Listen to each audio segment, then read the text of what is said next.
Bonjour à tous, et bien dans cette vidéo je vais vous présenter le Sena 10C. C'est un appareil qui combine intercom et caméra à la fois.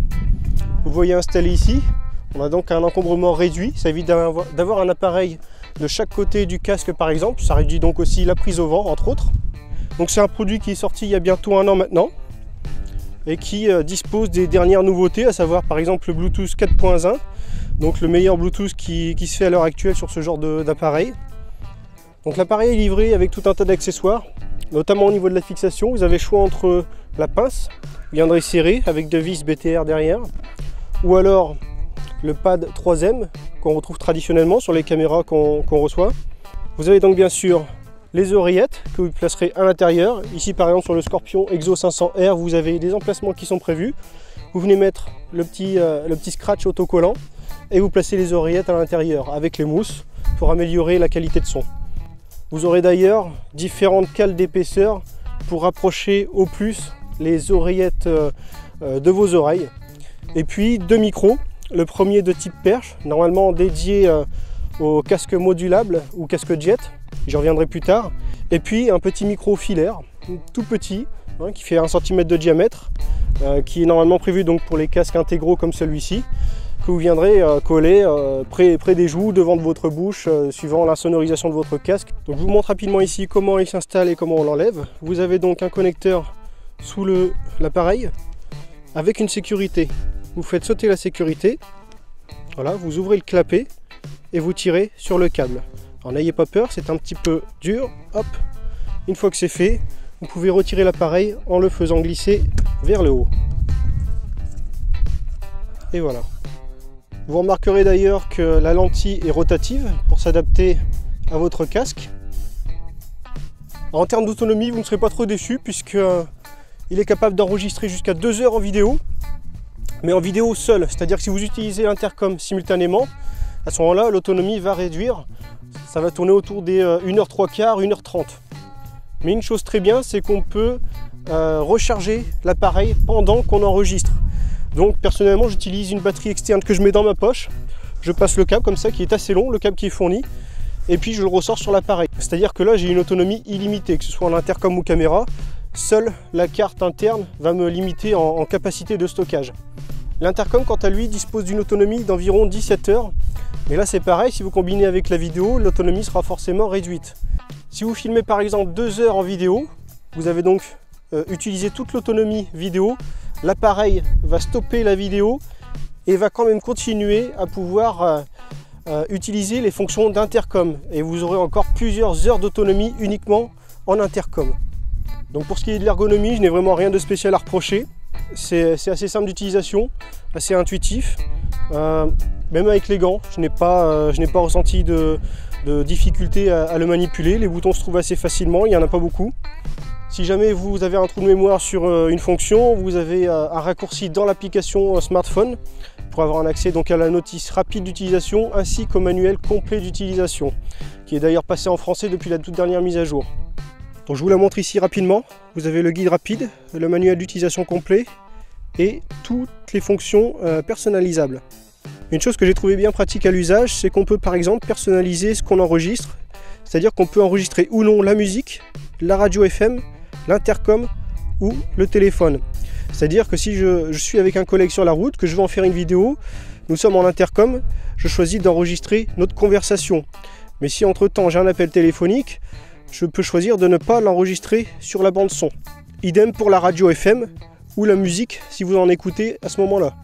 Alors passons maintenant au cas pratique. Je vais vous montrer quelques extraits vidéo pour illustrer mes propos au fur et à mesure. Sur l'aspect vidéo, donc l'enregistrement vidéo, la qualité de l'image, globalement c'est vraiment très correct. On a une image qui a plutôt un bon piqué dans l'ensemble. Les couleurs sont relativement fidèles, je ne dirais pas neutres, puisqu'on a quand même une sursaturation au goût de chacun. On a tendance à en rajouter volontairement en post-traitement quand on monte nos vidéos. Mais là je trouve que c'est un petit peu trop poussé, donc à nous de justement en post-traitement de la réduire un tout petit peu peut-être. Également le contraste qui est un tout petit peu plus poussé que la normale. Mais globalement de ce point de vue là c'est pas non plus trop dérangeant, hein. On n'est quand même pas si loin de la réalité. On note aussi une balance des blancs qui est relativement fidèle et surtout une qualité d'image quand le temps s'assombrit ou en pleine nuit qui est franchement tout à fait décente. Elle est personnellement même supérieure à la qualité de ma caméra personnelle, c'est-à-dire la Drift Innovation Ghost S, donc qui est quand même une caméra relativement haut de gamme, même si elle a quelques années maintenant. J'ai trouvé donc le Sena de meilleure qualité, on a moins de bruit à l'image et la balance des blancs est plus juste. Je noterai quand même aussi deux défauts à l'image, c'est que les noirs ont tendance à virer un tout petit peu sur le bleu. Donc on le voit sur la route par exemple, le bitume, ou les côtés de ma moto qui sont normalement bien noirs. En comparaison de la Drift, vous le voyez, la Sena a tendance à rendre ses noirs un petit peu bleus comme ça, donc c'est pas très naturel. Et aussi l'ajustement de l'exposition qui est un petit peu trop brutal. C'est-à-dire vous passez d'une zone sombre, donc la caméra va éclaircir l'image, à une zone claire où la caméra va devoir assombrir un peu l'image pour ne pas avoir des blancs qui sont totalement cramés. C'est pas fluide du tout, c'est-à-dire que c'est pas progressif. Vous allez avoir une espèce d'échelonnement comme ça en termes d'exposition, en termes d'ajustement de l'exposition. Et puis vous le voyez aussi, l'angle de vue qui est relativement réduit. Donc on est à 125 degrés environ d'angle de vue, ce qui est assez refermé. Donc l'angle de vue, c'est la capacité à voir très large, comme ça autour de vous, enfin devant vous. Donc ici c'est un angle assez refermé. On aurait aimé que Sena pousse jusqu'à 140 voire 150 degrés, ça aurait pu être pas mal, même si on commence à voir un petit peu trop le casque ensuite. Donc bon, c'est au goût de chacun. L'avantage de cet angle là, c'est qu'il déforme très peu l'image. Concernant la qualité audio, c'est-à-dire que le retour que moi j'ai dans les oreilles, c'est globalement correct. Je ne vais pas dire bon, ça aurait pu être mieux franchement.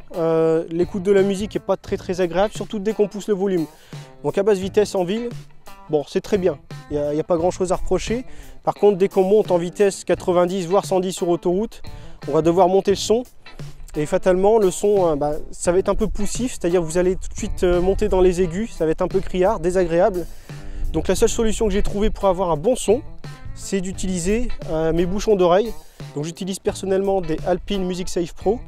Et du coup, le son arrive directement dans mes oreilles sans la perturbation du vent que j'ai à haute vitesse. Donc là, ça va dépendre aussi de votre casque bien sûr, de la sonorisation de votre casque. Et donc avec ces bouchons d'oreille, j'ai moins besoin de pousser le son.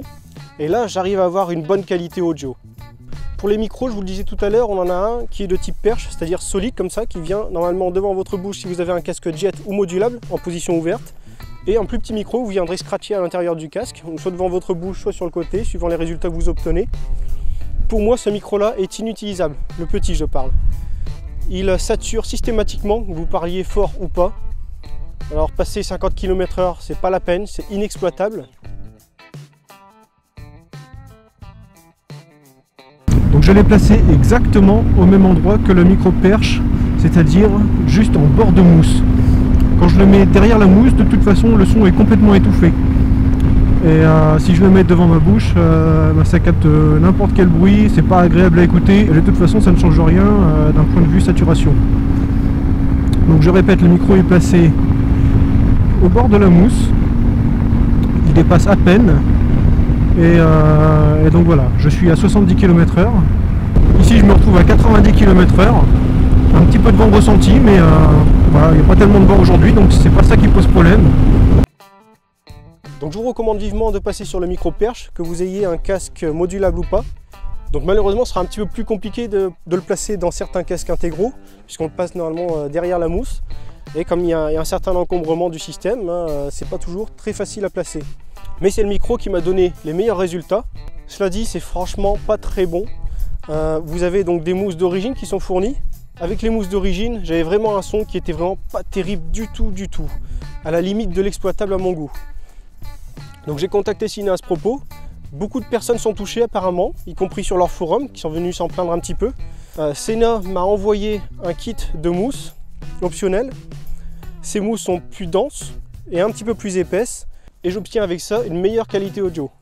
Et donc voici ce que ça donne à 50 km/h en parlant tout à fait normalement. J'ai donc le micro perche avec la mousse améliorée si on veut. Et j'ai mon aération frontale qui est ouverte.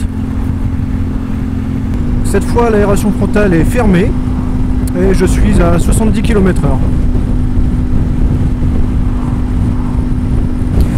Maintenant à 90 km/h, toujours l'aération frontale fermée. Salut copain. Un petit peu de vent ressenti dehors aujourd'hui, hein, mais sans plus.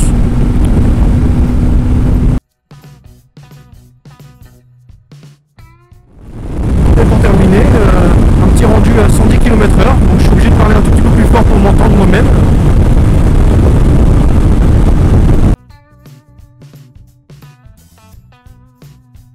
Maintenant à 90 km/h, toujours l'aération frontale fermée. Salut copain. Et pour terminer, un petit rendu à 110 km/h, donc je suis obligé de parler un tout petit peu plus fort pour m'entendre moi-même. Donc c'est pas encore parfait, dès qu'on ose vraiment la voix ou qu'on monte vers les 90-110 km/h, ça sature très rapidement, c'est pas très agréable à l'écoute. Donc il y a un vrai souci de ce côté-là à mon goût, Sena est au courant, apparemment, je dis bien apparemment, ça serait corrigé dans la prochaine mise à jour, pas encore disponible à ce jour. Et le jour où elle est disponible et que ça corrige vraiment le problème, je ferai une petite mise à jour dans l'article que je vous mets sous la vidéo.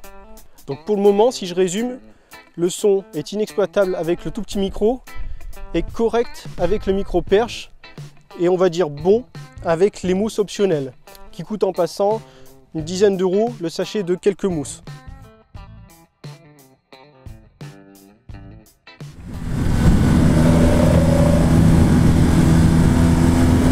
Ah mais t'as la poussière quoi.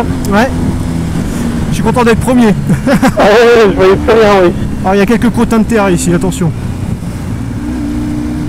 Ah, il y en a pas mal même. Hein. Voilà. Ah ouais.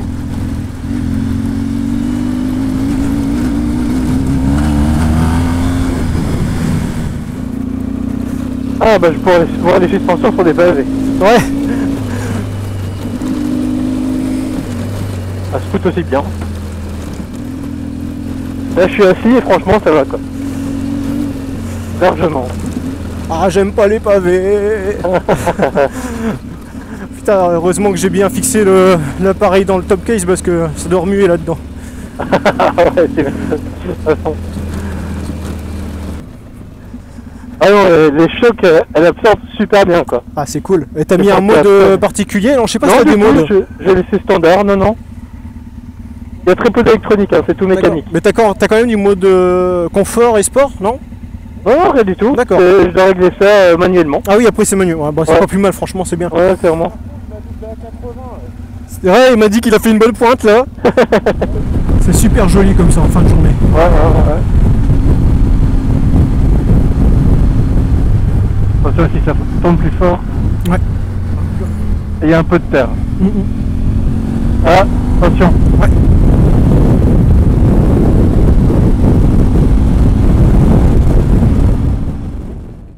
Alors pour résumer, on a une très bonne idée de départ. On a un appareil 2 en 1, caméra intercom, relativement compact, léger, peu de prise au vent aussi, avec une qualité vidéo qui est bonne, une qualité de retour audio dans le casque qui est bonne, voire très bonne si vous utilisez par exemple des bouchons d'oreille comme je le fais. Mais on a ce souci de micro qui est un peu trop sensible et qui viendra donc poser problème à ceux qui aimeraient faire beaucoup de motovlogs avec cet appareil. Alors espérons que Sena corrige ce point lors de leur prochaine mise à jour. Mais bon, ça fait déjà presque un an que l'appareil est sorti, je trouve que c'est un peu tard. Et ce qui est un petit peu dommage quand même pour un appareil qui est vendu 400 € en prix public indiqué. Voilà, c'est tout pour ce retour en vidéo. Si vous avez des questions, n'hésitez pas à les poster en commentaire ou sur le site bikerwolfmag.com. Vous retrouverez l'article de cette vidéo sur le site. Je vous invite à lire la description de la vidéo, j'y ai mis le lien. Et moi je vous dis à très bientôt pour un prochain test. Salut!